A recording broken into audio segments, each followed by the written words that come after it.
Veselé príbehy napísala Margita Čapkovičová. V knihe sú 4 rôzne veselé a vtipné rozprávky obohatené kúzlami. V tejto rozprávke si vypočujete druhý príbeh o korálikoch.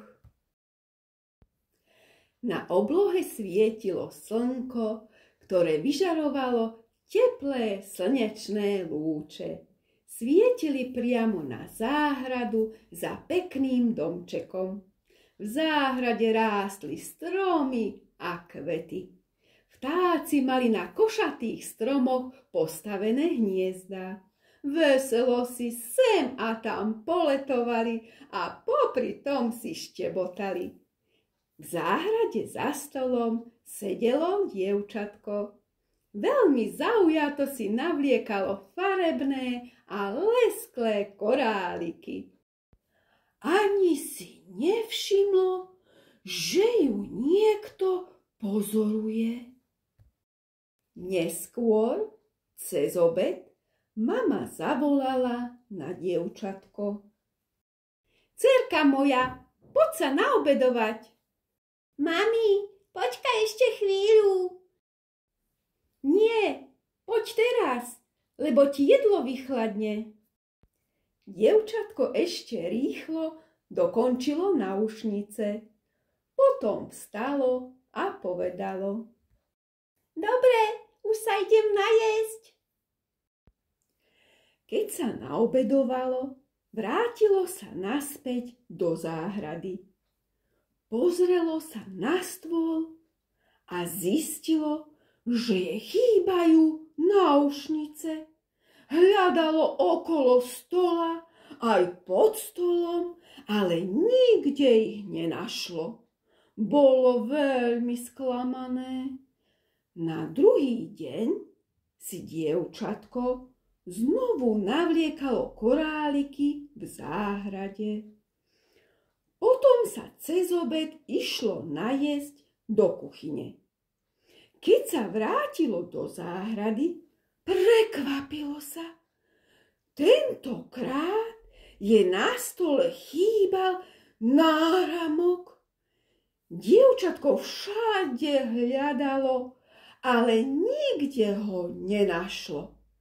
Na tretí deň si opäť navliekalo koráliky v záhrade. Keď sa išlo naobedovať do kuchyne, naschvál si sadlo vedľa okna. Sledovalo, či sa niekto priblíži ku stolu, kde boli koráliky. O chvíľu zbadalo, ako po záhrade lieta straka. Sadla si na stôl a potom rýchlo odletela preč. Dievčatko vybehlo von, ale straku už nikde nevidelo. Pozrelo sa na stôl a chýbala jej tam reťazka vyrobená z lesklých farebných korálikov.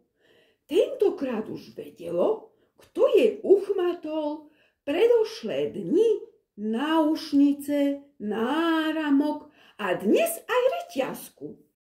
Pozrelo sa hore po stromoch, či tam neuvidí nezbednú straku.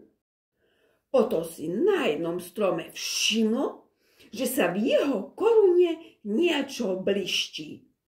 Dievčatko si zobralo drevený rebrík a oprelo si ho o strom.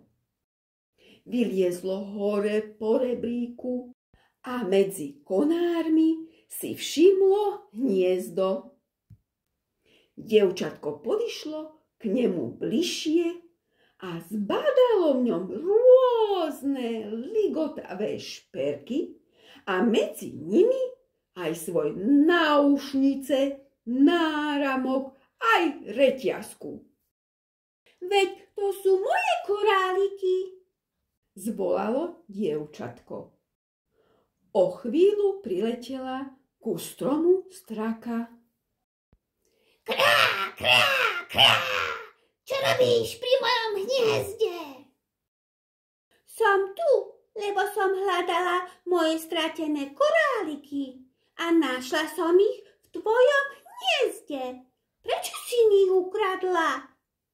Spýtalo sa dievčatko. Lebo sa mi tvoje lesklé a farebné koráliky veľmi zapáčili.